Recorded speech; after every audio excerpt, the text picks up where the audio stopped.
पिछले दो लेक्चर में हम लोगों ने वर्गीकृत आंकड़ों का माध्य, माध्यक, बहुलक कैसे निकालते हैं उसके बारे में सीखेंगे। इस लेक्चर में हम लोग वर्गीकृत आंकड़ों का माध्य किस प्रकार से निकालेंगे उसके बारे में सीखेंगे। वैसे माध्य निकालने की जो होती है 10th क्लास में 3 विधि है। एक है आपका प्रत्यक्ष विधि, दूसरा है आपका कल्पित माध्य विधि, तीसरा है आपका पग विचलन विधि। तो इस लेक्चर में हम लोग प्रत्यक्ष विधि के बारे में सीखेंगे। तो सबसे पहले प्रत्यक्ष विधि सीखने से पहले आप जानिए कि वर्गीकृत आंकड़ा क्या होती है। तो वर्गीकृत आंकड़ा क्या होती है तो यहां पे ध्यान देंगे हम लोग, ठीक है। तो देखिए पहले वर्गीकृत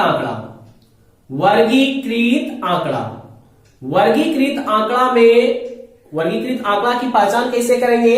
तो वर्गीकृत आंकड़ा में आपके पास 2 चीज दिया हुआ रहेगा हमेशा। एक रहेगा वर्ग अंतराल और दूसरा रहेगा बारंबारता।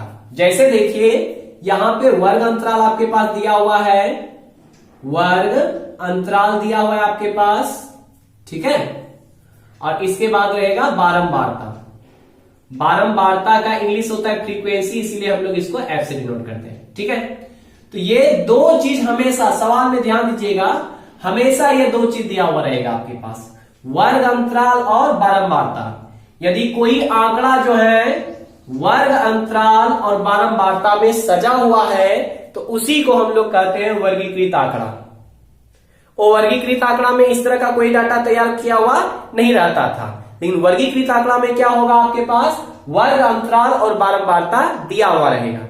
तो जिसमें वर्ग अंतराल और बारंबारता दिया हुआ रहे उस प्रकार के आंकड़ा को हम लोग कहते हैं वर्गीकृत आंकड़ा।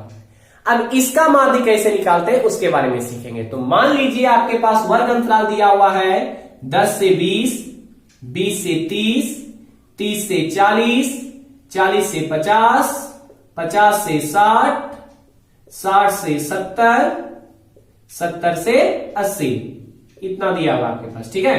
और बारंबारता भी मान लीजिए आपके पास दिया हुआ है बारंबारता 2, 3, 5, 3, 2, 3, 5, ये दिया हुआ आपके पास बारंबारता। कुछ भी दिया जा सकता है आपको। तो ये 2 चीज दिया हुआ रहेगा तो उसी को हम लोग क्या कहेंगे वर्गीकृत आंकड़ा कहेंगे। अब इसमें बात आती है वर्ग चिन्ह, यानी कि वर्ग चिन्ह कैसे निकाला जाता है।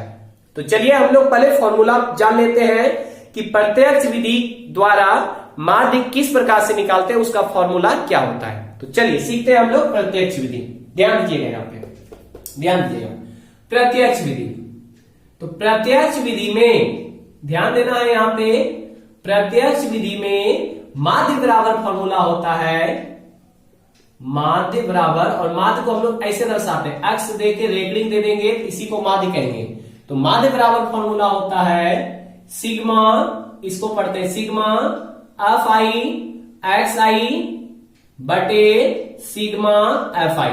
फॉर्मूला क्या है आपके पास सिग्मा एफ आई एक्स आई बटे सिग्मा एफ आई। अब यहां पे आपको समझना है कि ये सिग्मा क्या है, एफ आई क्या है, एक्स आई क्या है, इसको समझेंगे। तो सबसे पहले हम लोग सीखते हैं सिग्मा क्या होती है। तो सिग्मा इसको पढ़ा जाता है सिग्मा, ध्यान दीजिएगा यहां पे सिग्मा मतलब होता है योग। सिग्मा मतलब क्या होता है योग होता है। चलिए इसको पहले समझ लेते हैं। मान लीजिए आपके पास 1 2 3 दिया हुआ है और इसके आगे में सिग्मा लगा दिया जाए तो इसका कहने का मतलब क्या हुआ, ये कह रहा है सिग्मा कि ये तीनों जो आपके पास संख्या है इसको आप जोड़ दीजिए। तो जोड़िए इसको, तो 1 + 2 + 3 जोड़िएगा तो 2 1 3 3 कितना हो गया 6 हो गया। इसी प्रकार से मान लीजिए कि f का मान आपके पास दिया हुआ 1 2 5 दिया हुआ है और कहेगा आपसे कि सिग्मा f का मान निकालिए। तो जैसे ही सिग्मा f का मान निकालने कहेगा तो जितना भी f का मान है सबको क्या करेंगे हम लोग जोड़ देंगे। तो जोड़ेंगे तो 1 + 2 + 5 को जोड़िएगा तो 2 1 3 3 5 8 हो गया। तो सिग्मा मतलब क्या होता है योग होता है। सिग्मा मतलब क्या होता है योग। चलिए अब आगे बढ़ते हैं। अब देखिए यहां पे क्या है एफ आई है।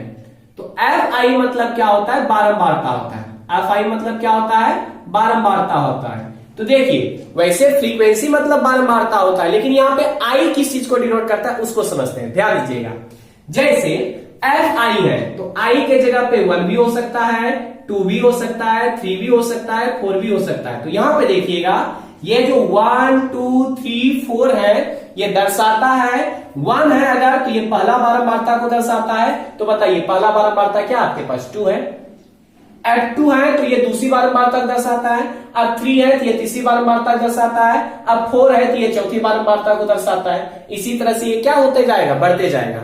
यदि आई नहीं भी लिखा हुआ रहेगा तो भी वो बारंबारता को दर्शाएगा। तो कहीं पे आई आपको मिल भी सकता है या कहीं पे आई नहीं भी मिलेगा, तो उससे आपको कोई प्रॉब्लम नहीं होना चाहिए, ठीक है। तो ये आई किसको दर्शाती है, बारंबारता की संख्या को, कि बारंबारता पहला बारंबारता, दूसरी बारंबारता, तीसरी बारंबारता, चौथी बारंबारता, पांचवी बारंबारता, ठीक है। तो ये हो गया। उसी प्रकार से देखिए यहाँ पे क्या है, एक्स आई है। तो एक्स आई मतलब क्या होता है, ध्यान दीजिएगा, एक्स आई वर्ग चिन्ह को डिनोट करता है। किसको डिनोट करता है, वर्ग चिन्ह को। तो उसी प्रकार से ये आई क्या चीज है, ध्यान दीजिएगा। तो अगर आई के जगह पे 1 होगा तो पहला वर्ग चिन्ह हो जाएगा, आई के जगह पे 2 होगा तो दूसरा वर्ग चिन्ह हो जाएगा, आई के जगह पे 3 होगा तो तीसरा वर्ग चिन्ह हो जाएगा। तो आई से हमें मतलब नहीं रहती है, ध्यान दीजिएगा। इसीलिए याद रखिएगा कि एफ आई को हम लोग एफ से भी डिनोट कर सकते हैं और एक्स आई को हम लोग एक्स से भी डिनोट कर सकते हैं। तो जब इस तरह से हम लोग डिनोट करेंगे तब देखिए इसका जो फॉर्मूला होगा वो फॉर्मूला ऐसा भी बन सकता है, सिग्मा एफ एक्स बटे सिग्मा एफ। यदि आप ये भी फॉर्मूला लगा के बनाएंगे तो आपका गलत नहीं होगा, ठीक है। तो चलिए अब हम लोग सीखते हैं कि ये वर्ग चिन्ह क्या होती है। बारंबारता तुम्हारे पास दिया हुआ है, अब सीखेंगे हम लोग कि वर्ग चिन्ह क्या होता है। तो देखिए वर्ग चिन्ह निकालने का फॉर्मूला होता है, ध्यान दीजिएगा एकदम आसान है ये। वर्ग चिन्ह निकालने का फॉर्मूला होता है ऊपरी सीमा प्लस निम्न सीमा बटे 2, ये फॉर्मूला होता है। वर्ग चिन्ह निकालने का फॉर्मूला क्या होता है, ऊपरी सीमा, देखिए यहां पे ऊपरी सीमा प्लस निम्न सीमा बटे 2। अब बात आती है कि सर ऊपरी सीमा कौन है और निम्न सीमा कौन है। तो ध्यान दीजिएगा, यहां देखिए 10 से 20 गया है तो 10 से 20 में से निम्न सीमा कौन हो गया, 10 हो गया और 20 हो गया ऊपरी सीमा। उसी तरह 20 से 30 है तो निम्न सीमा हो गया 20, ऊपरी सीमा हो गया 30। 30 से 40 में 30 हो गया निम्न सीमा, 40 हो गया ऊपरी सीमा, ठीक है। तो वर्ग चिन्ह कैसे निकाला जाता है, तो इन दोनों को जोड़ के 2 से भाग दे देंगे तो क्या निकलेगा, वर्ग चिन्ह निकलेगा। तो वर्ग चिन्ह का फॉर्मूला है ऊपरी सीमा प्लस निम्न सीमा बटे 2। तो चलिए इसमें वर्ग चिन्ह निकालते हैं। वर्ग चिन्ह मतलब x का मान, तो यहां पे निकालते हैं हम लोग वर्ग चिन्ह। वर्ग चिन्ह, वर्ग चिन्ह, वर्ग चिन्ह को हम लोग x से दर्शाएंगे या xi से दर्शाएंगे, इससे कोई दिक्कत नहीं है। चलिए तो निकालिए। तो पहला वर्ग अंतराल का वर्ग चिन्ह निकालेंगे तो ऊपरी सीमा निम्न सीमा को जोड़ के 2 से भाग देंगे तो 20 और 10 जोड़िएगा 30, 30 में 2 से भाग दीजिएगा तो 15 हो जाएगा। इसी प्रकार से 30-20 को जोड़िएगा तो 50, 50 में 2 से जोड़िएगा 2 से भाग दीजिएगा 25 हो जाएगा। 40-30 को जोड़िएगा तो 70, 70 में 2 से भाग दीजिएगा तो 35 हो जाएगा। और 50 और 40 को जोड़िएगा तो 90, 90 में 2 से भाग दीजिएगा 45 हो जाएगा। और एक खासियत है इसमें, ध्यान दीजिएगा, यहां पे अंतराल कितने का है, 10 का। देखो ना 10 से 20, 20 से 30, 30 से 40, तो अंतराल कितने का है, 10 का है। और इसमें भी देखो तो जरा सा 15 में 10 जोड़े 25, 25 में 10 जोड़े 35, 35 में 10 जोड़े 45, तो अगला क्या हो जाएगा बताइए, 55 हो जाएगा। फिर अगला क्या हो जाएगा, 65 हो जाएगा। फिर अगला क्या हो जाएगा, 75 हो जाएगा। तो ये हमारा एक्स निकल गया। लेकिन फॉर्मूला में देखिए जरूरत किस चीज का है, जरूरत है आपका एफ एक्स का, यानी एफ और एक्स को गुणा किया हुआ है। तो हम लोग क्या करेंगे, एफ और एक्स को गुणा करेंगे। ये जो आपके पास f है और ये जो आपके पास x है, इन दोनों को मल्टीप्लाई करेंगे और मल्टीप्लाई करके यहां पे लिखेंगे एफ एक्स, यहां पे लिखेंगे, गुणा कीजिए इसको। देखिए कितना होते हैं, तो 15 गुना 2 कीजिए तो 15 गुना 30 हो गया। फिर 25 गुना 3 कीजिएगा तो 75 हो जाएगा। 35 गुना 5 कीजिएगा तो 25 25, हासिल बचा 2, 5 दिया 15, 15 2 17 हो जाएगा। फिर यहां गुना कीजिएगा तो 5 दिया 15, ठीक है। और इसके बाद 3 चौक 12, 1 13 हो जाएगा। फिर 2 से गुना करेंगे, 5 गुना 10, 5 गुना 10 है 11। फिर 65 गुना 3 करेंगे, देखो ना f और x को गुना करना है, f और x को गुणा करना है तो यहां गुणा कीजिए। 3 गुना 65 कीजिएगा तो 3 5 15, हासिल 1, 6 18 1 19। फिर 75 गुना 5 कीजिएगा, 75 गुना 5 कीजिए तो 25 25, हासिल बचा 2, 7 पचे 35, 35 2 37 हो गया। तो ये निकल गया आपका fx। लेकिन सिर्फ fx का जरूरत नहीं था, यहां ध्यान दीजिएगा फॉर्मूला को, सिग्मा fx चाहिए। क्या चाहिए हमें? सिग्मा fx, यानी कि जितना भी आपके पास fx निकला है उसके आगे में सिग्मा लगा हुआ है। सिग्मा मतलब होता है योग, सिग्मा मतलब क्या होता है? योग। तो जितना भी आपके पास fx है सबको क्या करेंगे हम लोग? जोड़ेंगे, ठीक है। इसी प्रकार से देखिए यहाँ पे फॉर्मूला क्या है? सिग्मा f है, सिग्मा f है, यानी कि जितना भी f है आपके पास उस सभी के आगे क्या लगेगा? सिग्मा। सिग्मा मतलब सबको क्या करना है? जोड़ना है। यानी कि जितना भी बारंबारता है सबको जोड़ेंगे तो सिग्मा f का मान आएगा, और जितना भी fx है सबको जोड़ेंगे तो वो किसका मान देगा? सिग्मा fx का मान देगा। तो चलिए दोनों को जोड़ते हैं। तो पहले f को जोड़ते हैं, तो पहले f को जोड़ेंगे तो सिग्मा f का मान देगा ये, ठीक है। तो चलिए जोड़ते हैं इसे, जोड़ो तो जोड़िए। 2 3 5, 5 5 10, 10 3 13, 13 2 15, 15 3 18, 18 5 23, 18 और 5 23 हो गया, ठीक। अब इसके बाद हम लोग जोड़ेंगे fx को, तो fx को जोड़ेंगे तो ये किस मान जो देगा वो सिग्मा fx का मान देगा। तो जोड़िए इसे, देखिए कितना होता है? 0 5 5 हो गया, 5 5 10, 10 5 15, 15 5 20, 20 5 25, 25 के 5 हो गया, हासिल कितना बचा? 2। अब देखिए 2 3 5, 7 5 12, 12 7 19, 19 3 22, 22 1 23, 23 और 9, 23 9 32, और 32 और 7 39 हो जाएगा, हासिल बचेगा 3। इसके बाद 3 के बाद 3 1 4, 4 1 5, 5 1 6, 6 1 7, 7 3 10, यानी कि 1095 आया।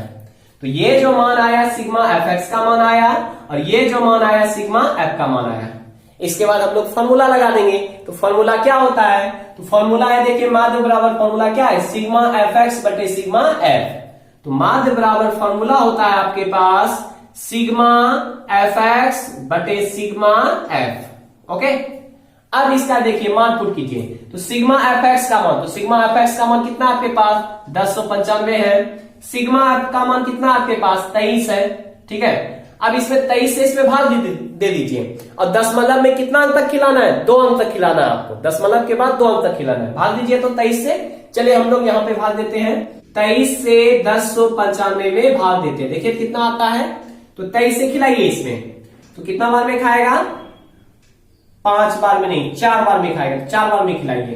तो 4 तिया 12 हो गया, हासिल 1, 4 दूनी 8 1 9 हो गया, घटाइए इसको। 9 में 2 गया, 7 बचा, और इसके बाद 10 में 9 गया, 1 बचा, 75 उतर गया। इसके बाद खिलाइए तो इसे 7 8 बार में ज्यादा हो जाएगा, 7 बार में खिलाइए इसे। तो 7 तिया 21, हासिल बचा 2, 7 दूनी 14, 14 2 16, घटाइए। 5 में 1 गया, 4 बचा, और 7 में 6 गया, 1 बचा, ये कट गया आपका। पॉइंट देंगे तो 0 आएगा। अब देखिए कितना बार में खाएगा ये? 6 बार में खिलाइए, तो 6 दिया हो जाएगा 18, हासिल 1, 6 दूना 12 1 13। तो इसको घटाइएगा तो 10 में 8 गया, 2 बचा, ये कट जाएगा आपका, नहीं। और पॉइंट दिया हुआ 0 आएगा, तो 0 डालने के बाद भी ये नहीं खाएगा, तो 1 0 और डालेंगे। तो आपको बोले हैं कि दशमलव के बाद 2 अंक तक खिलाना आपको, तो 2 अंक तक खिला दिए हम लोग। तो निकला कितना आपका? 47.60। ये आपका क्या निकला? आंसर निकला। तो इस तरह से हमारा माध्य कंप्लीट हुआ। तो चलिए इसे नोट कर लीजिए, आप लोग नोट कर लीजिए इसे। लास्ट में एक क्वेश्चन छोड़े जा रहा हूं आपके लिए, इसका जवाब आपको कमेंट में देना है, ठीक है। तो देखिए क्वेश्चन क्या है। तो इसमें आपके पास वर्ग अंतराल दिया हुआ है और बारंबारता दिया हुआ है, बारंबारता दिया हुआ है आपके पास है कितना आपके पास? तो वर्ग अंतराल है 2 से 4, 4 से 6, 6 से 8, 8 से 10, 10 से 12, 12 से 14, ठीक है। और बारंबारता आपके पास है 2 3 5 3 2 5। ओके, इसका आपको माध्य ज्ञात करना है। क्या ज्ञात करना है? माध्य। तो माध्य आप प्रत्यक्ष विधि से निकालिएगा, और निकाल करके उसका जवाब आपको कमेंट में देना है। कमेंट में आप इसका जवाब लिख दीजिए।